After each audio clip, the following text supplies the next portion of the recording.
Welcome to the Dracneck and Friends official podcast, where we peel back the curtain on puzzle games and the people who make them.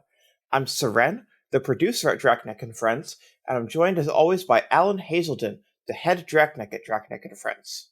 Hey there. Today, we're joined by Lucas Le Slo, who you may know from his work on the newly announced Spooky Express, among other games. How are you doing today? Very well, thank you. Awesome. So, can you go ahead and introduce yourself and give listeners a little bit of your background? Yes, I'm Lucas, and I've been making games full-time as a freelancer puzzle designer for 4 years, more or less. But I've been working and interested in video games maybe for 9 years already.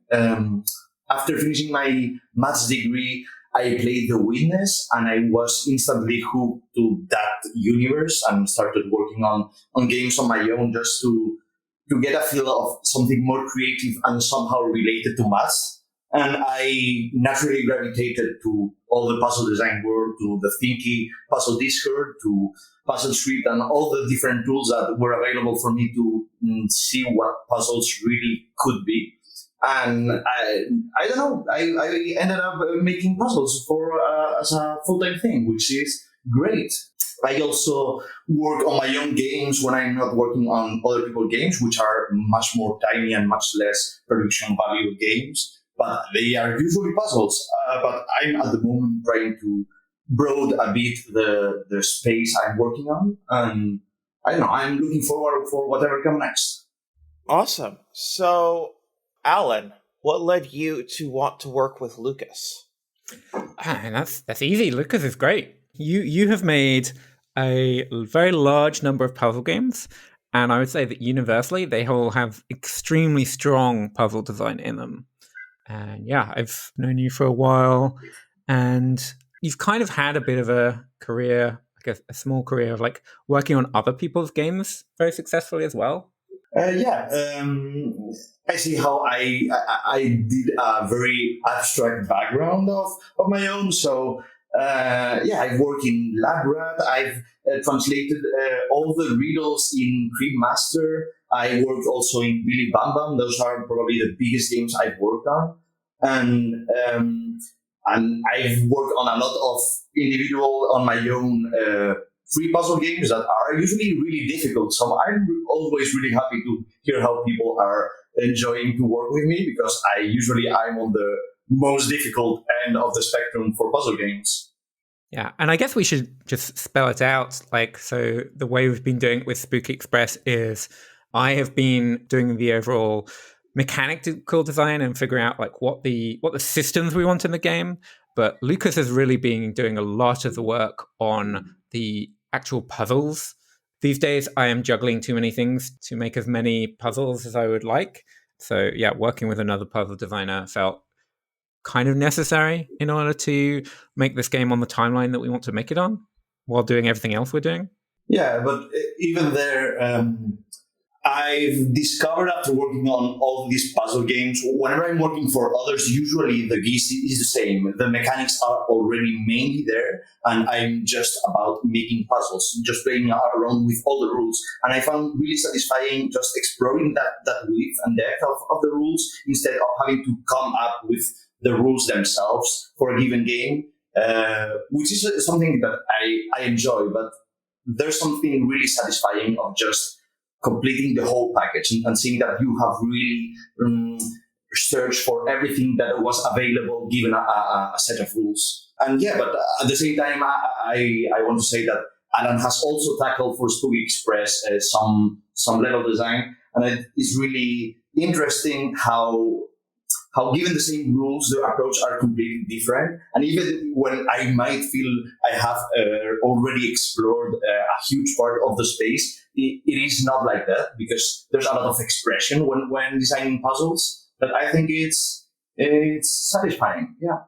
Alan, because this is the first time we're able to talk publicly about Spooky Express on the record, what made you want to go back to this? That's a great question, and I'm not even really sure. I just know that this concept got stuck in my mind. and I would just keep coming back to it every now and then and go like, no, that's still a good idea. And then I put it on back burner again, and then I come back to it. Yeah, that's still a good idea. And I this put happened it back on the back burner 2 or 3 times over the last few years. Like that escalated to full discussion internally. So like on the one hand, it's purely a thematic thing on the level of, well, Cosmic Express was a great game, and I could see how you could make a similarly great game just with a slight different theme of cute monsters instead of cute aliens. But I think the point at which it turned into like an actual game that I was like actively excited on making, rather than just the idea of like, well, it would have been nice to have made that game past tense. The moment that kind of shifted was when I started thinking about like, okay, what are the mechanically interesting things that I would want to do in that space? And I kind of feel like we should just we should go. I'm going to check with Lucas. So, Lucas, I think that if we talk about the mechanics we have planned for this game, that will not actually be that spoilery for the people who are excited about this game. Do you feel like that's true? I think so. I'm not sure because I think there will be two groups of people: the people that played Cosmic Express and the people that haven't played. So, but I guess it won't be spoilering. Yeah, We should limit the mechanic discussion to the front half of the game. Sure, yeah. Like we won't spoil everything, but I think there's a few things that are going to come like in the mid game that need like a few level packs of like build up to like prep players, and so won't be part of the demo that we will be releasing very soon. That is fine. Don't mention anything planned for the back half of the game. Sure. And if you want to be pure spoiler free, like skip ahead some number of minutes. But I think.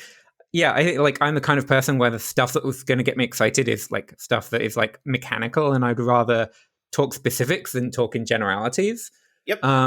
Like, yeah, we've got monsters are scary. If there's a human on the train and a monster wants to get onto the train, the monster can scare the human off onto a neighboring platform.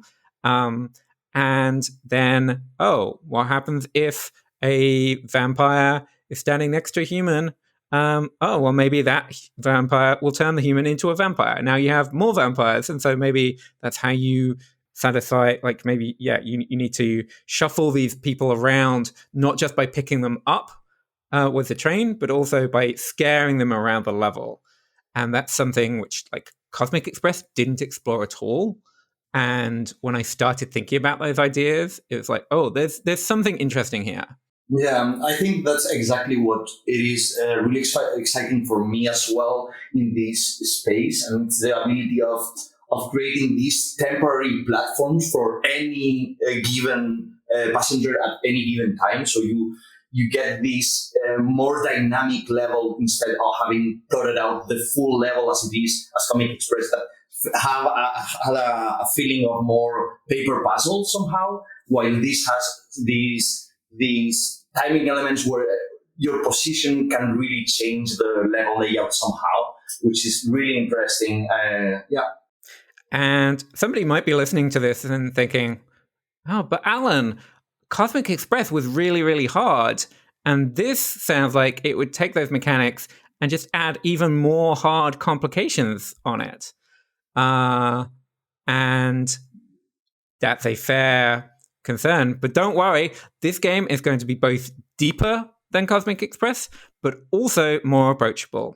That's right, we're upping our game. It's going to be better on both axes, and I mean, working with Lucas has just been really, really useful for helping focus on that approachability. Like I can send something to Lucas and he can say, oh no, this needs to be more approachable, or Lucas can send something to me. I can say, no, that needs to be more approachable. It's easier to like have that as a primary goal when there's multiple people working on that design side, rather than if it was just me working in a cave and occasionally popping out to playtest. it is usually you that you say that the things need to be more approachable. I'm more on the difficult side of the puzzles. I don't find things as approachable as you do. I think you have much more experience in that, and I'm learning a lot in that sense. But I definitely can agree that this is going to be much more approachable than Cosmic Express. And that's something that we really, like, as a team, like, DirectNeck started to focus on with A Monster's Expedition.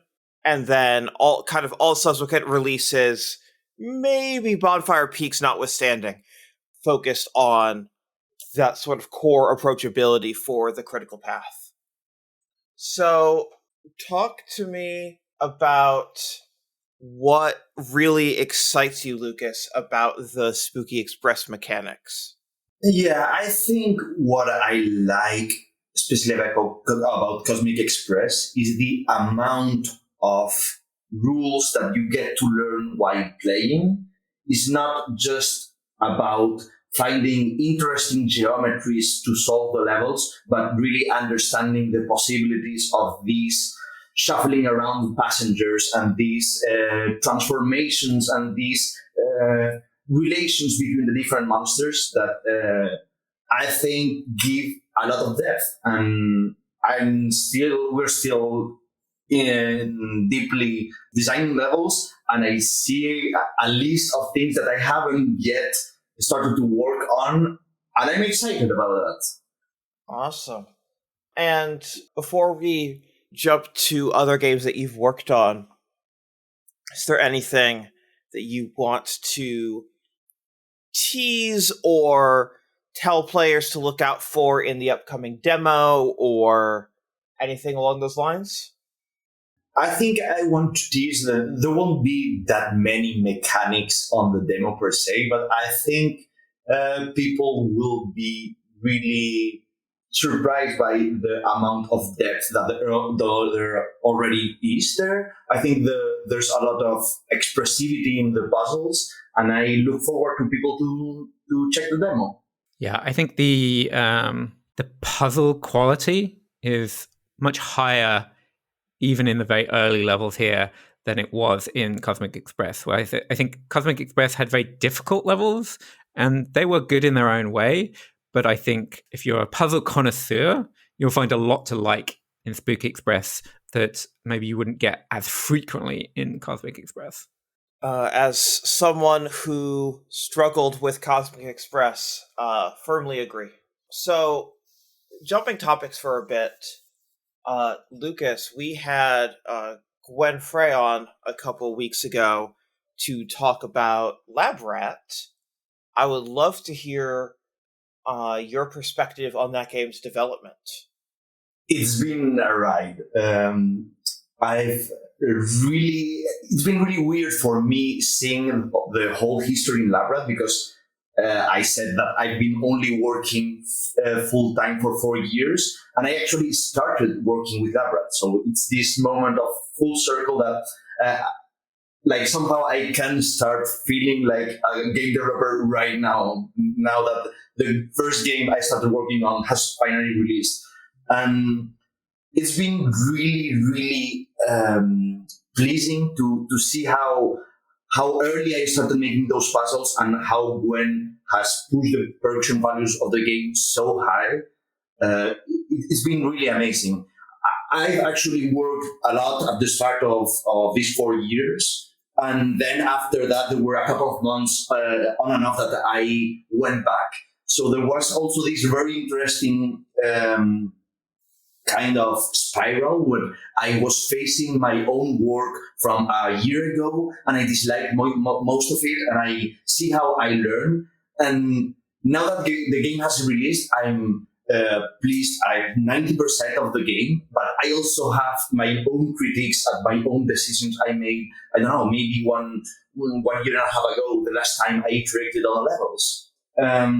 So it's been, I don't know how usual is this in long-term projects, but it's been really interesting for me to see this perspective.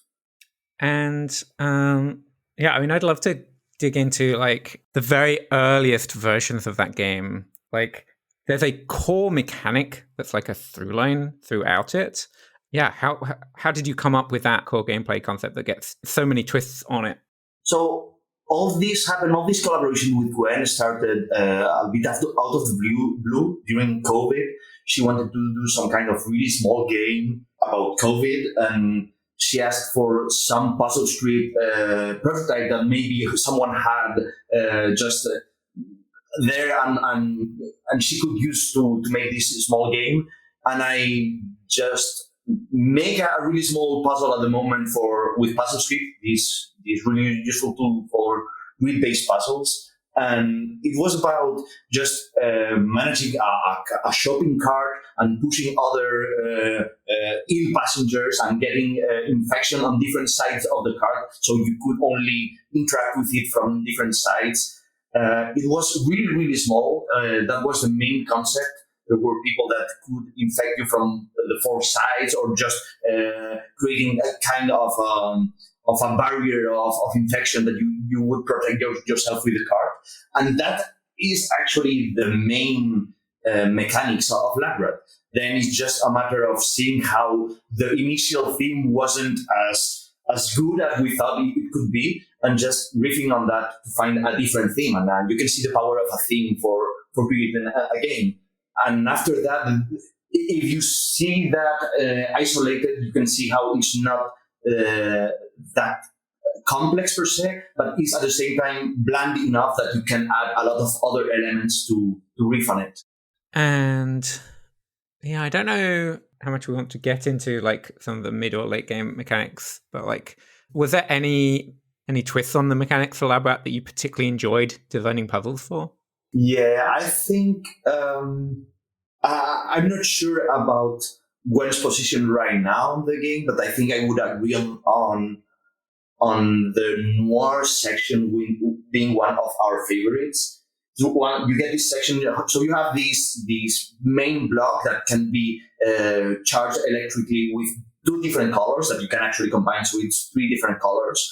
And there's this section when you suddenly see everything black and white. So you kind of have to decipher, kind of deduce which color is which side, which laser is which color, and you get to interact with the game in a completely different way. That the first time I got around that idea, it felt like not that interesting to me. But as soon as I started scribbling on a notebook, and trying to find levels, I had a lot of fun. Alan, did you have any other Labrat questions? No, I don't think so. Lucas, was there anything else Labrat you wanted to chat about? I wasn't sure about what to expect of people's response to the game. I felt like initially, individually on my own, I think like humor and puzzles are like completely different worlds. And it's been amazing to see how not only I've enjoyed the game, but everyone seems to agree that it is working really, really well. And I don't know, I'm looking forward for more fun and funny puzzle games right now. Lucas, you're so smart. Thank you. I do what I can. No, it's great to see the game going down really well. So, talk to me about Cryptmaster. Cryptmaster has been a really weird experience in terms of the puzzle design I usually do, because this is a language-based game, and this has been more kind of a translation for the most of the. So you have this game where any type of interaction is with typing, combat is typing, and solving riddles is typing. So you have this whole half of the game where you are playing. I'm not sure how to say in English, but you get some gaps and some letters, and you have to guess the word. And when you guess the word, you have these abilities, and you interact with you combat with those abilities.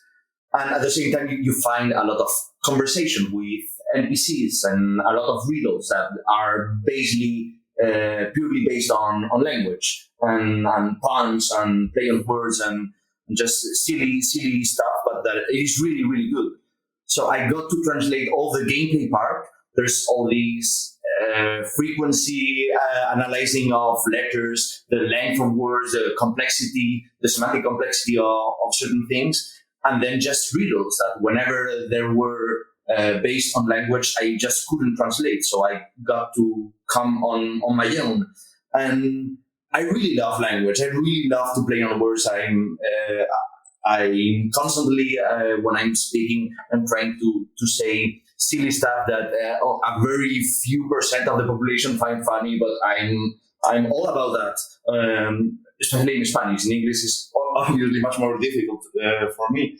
But so I got these months of work of doing something I really love, but at the same time, almost now very few people have played the game in Spanish. So it is a work that I don't think I can do in any other type of scenario. So I'm really grateful I got to do that work, but it has been like a short window I'm not sure I will get to ever do again. It's definitely a very unique type of game, and I mean, it's the kind of game that's you like never in a million years would you try and localize it, like, because obviously that's just a foolish decision. In that sense, it was amazing because it was, I don't know, after like 3 weeks, there was the Enya problem. Suddenly a new character on your alphabet. And that was much more complicated than it would appear to be at first, because you would need it in a lot of places. And there was, okay, you can use Enya in these riddles, but you cannot use Enya in these other riddles, which seemed like the craziest and more fun conversation I had in a long time. Awesome. What games are you currently playing? I'm not playing anything at the moment. I bought Blueprints, but I haven't started yet. I want to play with my partner, but it's been crazy months where I'm actually not playing at all. The last thing I played was Babushka Glitch Dungeon Crystal, which is a really short game, really cute. I expected a bit more from it, but it has a very unique aesthetic and fun puzzle platform puzzles, but yes. But in the end, I don't think it reaches. It really explores everything it could have explored. But I have fun with it. At the moment, I can only play really short puzzle or just commit to a single long game for a few months. And we've talked a bit about some of your games, but you've made so many, both like jam-sized and also small commercial games. Are there any that you particularly want to plug or talk about? I don't know. It's been a long time since I haven't really worked on my own games. I've grown a bit separated from them by now. I've been focused much more on other bigger projects that I now see my games as a past shadow. I don't know. I'm like quite emotional with my work, I think. When you say past shadow, do you mean like in a way where you're worried that they overshadow current things or that they don't represent like your current work, or? More probably the latter. I don't know. I feel like I haven't made them.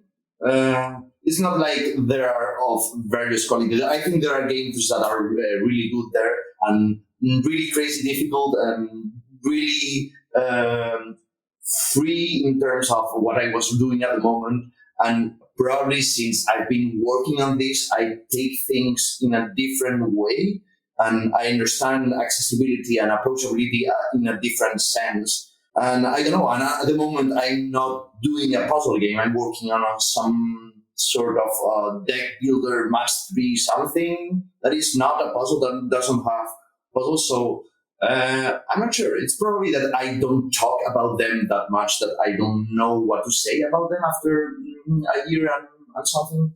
That makes sense. Do you have any questions for us about games that we've worked on or similar?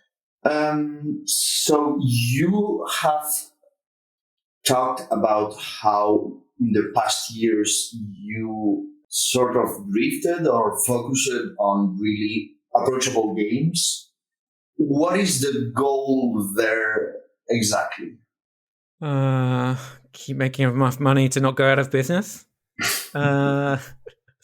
Is the facetious answer. I think I've just seen like Cosmic Express to Monsters Expedition is kind of like the two extremes where like Cosmic Express is so hard and Monsters Expedition is like really, really approachable.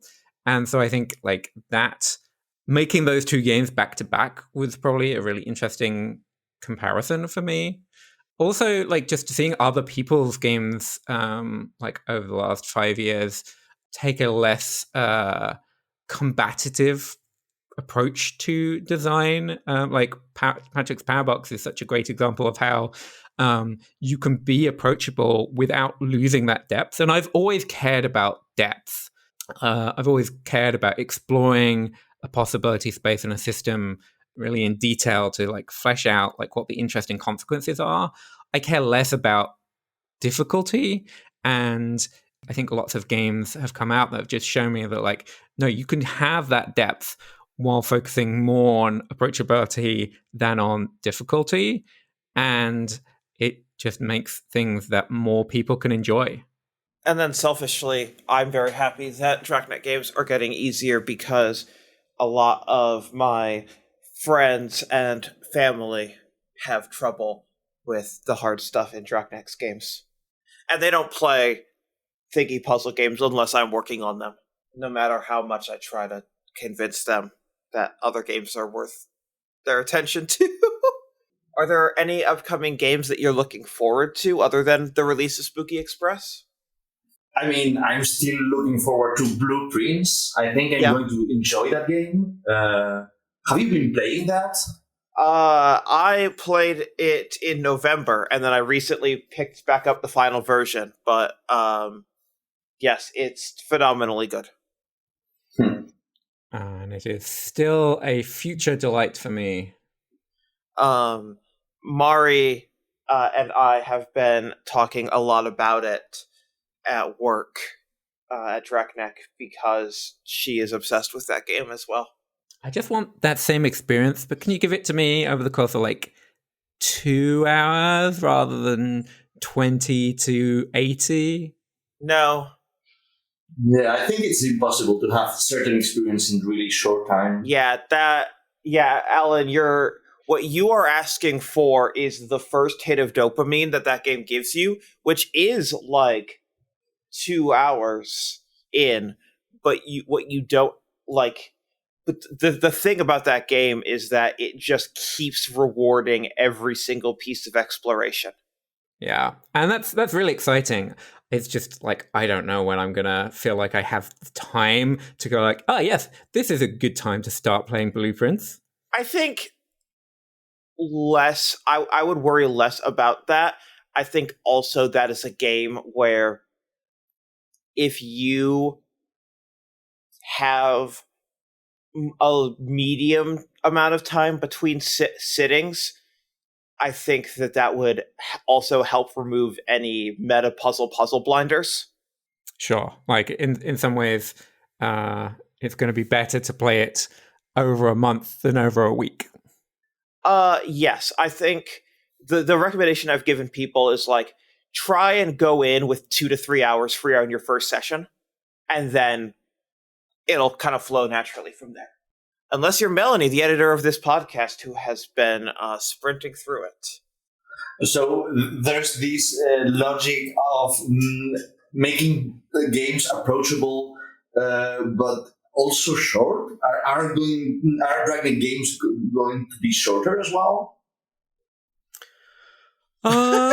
Yeah, Alan. TBD. I mean, I don't know if the average playtime for the average person for Spooky Express will be a lot shorter than the average playtime for the average person of a Monsters Expedition. Now, if you're 100%ing both, then a Monsters Expedition will take longer. But I don't think Spooky is going to be a short game. I think the relevant question to me is less about the length of the game in terms of playtime and more about the length of time that something takes to make. And right now, there's no appetite to make a game that takes 3.5 years like Monsters Expedition did. And so, like, that's not true. There's just not enough of an appetite to pull the trigger. There's an appetite to have made a game of that size. Okay, yeah, that's fair. There's no appetite to start it when we all know that after you start it, you got to keep making it. Well, yeah, I mean, you don't have to, but it would sure be a waste to not. Yes.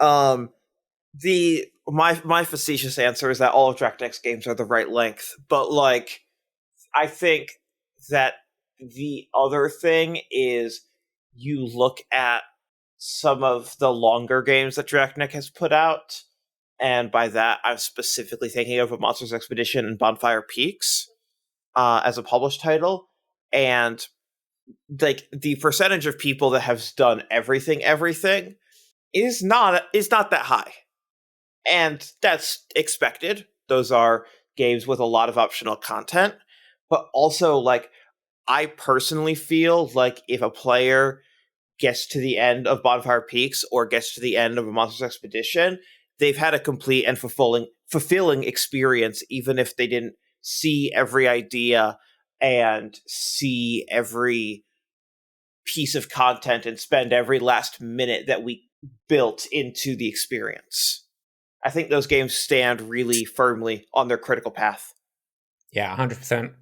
No, but I would argue that probably you are bounded to the depth of the idea in the end. How willing will you be to ignore a complete branch of ideas in terms of making the game shorter? Yeah, Alan. How willing? Depends on what. If you do it on a Saturday when Syrenne is not checking Slack.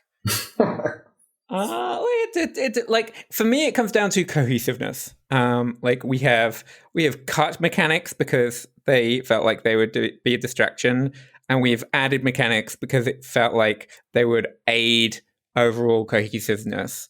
And I'm always going to be more inclined to do the latter than the former. But I think we do have a tendency to just look at the big picture and go like, okay, what's best for the overall game? And we might not be like, and I think the place where we like, where there's a certainly legitimate criticism for production style is like, we're prioritizing I am prioritizing for the overall quality of the game rather than like the development timeline we hoped to hit or the budget we were hoping to stay under. If I see an opportunity to spend a little bit more to get what I perceive as a large enough increase in quality, I will make that trade-off a lot of the time. If listeners want to hear more about a conversation about whether to keep or cut a mechanic, I recommend going back in the list of podcasts if you've not already listened to all of our podcasts, and listen to the Sokoban Express episode with Jose Hernandez, where we talked about ionic bonds. Is there anything else that we wanted to make sure we touched on, spooky or otherwise? Hey, wishlist Spooky Express. Yeah. You heard it here first. There's going to be a demo. There will be a demo coming very, very soon. Yes, before the end of the month, if you're listening to this on the day it comes out. We're very excited. Everyone is working really, really hard to make this game incredible. Every time I see development updates, I just get really excited. So please, this is the next full-scale, internally developed game from DraftNeck. This is mainline. This is canon. But Syrenne, if it's canon, where's the monster from all our games, because all of our games have the monster somewhere, right? Except for Sokoban. I mean, look, I've been saying in meetings, you can have Melanie cut this if you want. I've been saying in all of our meetings, or messaging some people on the side, or thinking it, or whatever. Come on, the monster. We're making a game about monsters. We're making a game about monsters. We haven't figured out how to put the monster in yet. It's obviously like a part of the end game. Anyways, we'll talk more about that later, but it feels like that's going to be a reward because everyone's going to be looking for the monster. Yeah, but it's a shame that it is not a scary monster, I guess. I mean, it could be a monster that thinks it's scary. Well, or maybe we can just find out that it has a really scary mouth at some point. No mouth. Yeah, there's yeah, we'll chat about this more, Lucas. Yes, but I like the idea. Sounds like Syrenne is suggesting that we add a new mechanic. I love that. It sounds like I suggested this at the beginning of production, and it didn't get put onto a roadmap. Oh, now it's silent. I see. Yeah, it didn't get on the roadmap, but there's always the ability to squeeze something into the roadmap if it makes sense to the overall cohesiveness of the game or of the brand. Do y'all see what I deal with? Listeners. This last 2 minutes was just what work is like here for me. Please, if you felt even a twinge of empathy, thank you. If you feel empathy for my poor suffering coworkers, please buy our games so that I can afford to pay them better to put up with my bullshit. Yeah. Everyone. We're our sales target for Spooky Express is 10 million units. If everyone can make sure that this, and 10 million units sold, and 50 million players on Game Pass on every platform, and it's on Netflix, and it's on Apple Arcade, and it's on. Is Luna still around? I think so. And it's on Luna, and it's on Twitch. It's everywhere. We're signing every deal in the industry. Come on, everyone just pay money. We need it. Oh gosh. All right. Is there anything else we want to say before I sign off? I think that's everything. Thank you so much, Lucas, for joining us. Where can people find you? They can find me on Blue Sky. Le Slo, I think it's probably something that you Google and I will show. Yeah, that makes sense. And of course, again, we'll just keep plugging this. Please wishlist Spooky Express. It's on Steam. It'll also be coming out on itch. And yeah, super, super excited to finally be talking about this project after years of discussing if we were even going to make it. And thank you for listening to the Drachneck and Friends official podcast. Our music is by Priscilla Snow, who you can find at ghoulnoise.bandcamp.com. Our podcast artwork is by Adam DeGrandis. Our podcast is edited by Melanie Zawodniak. Please rate and review us on your podcast service of choice, and be sure to tune in next episode for more interesting conversations.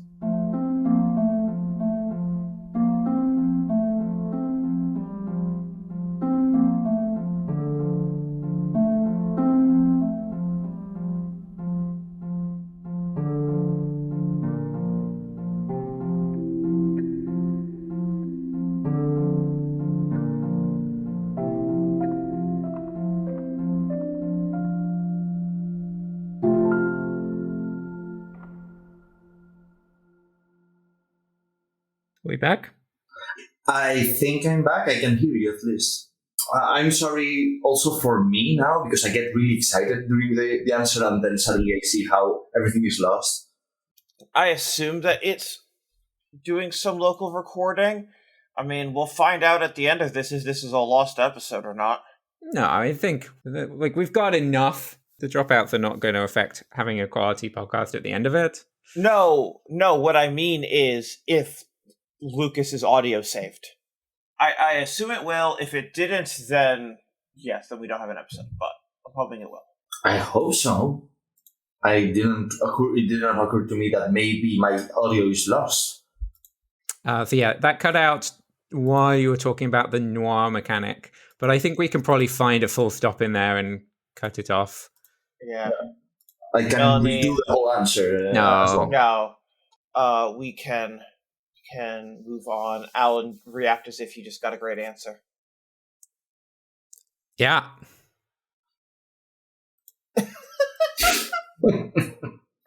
Lucas, you're so smart. Thank you. Yeah. This is a bit of a mess of a podcast recording, but I'm having fun at least.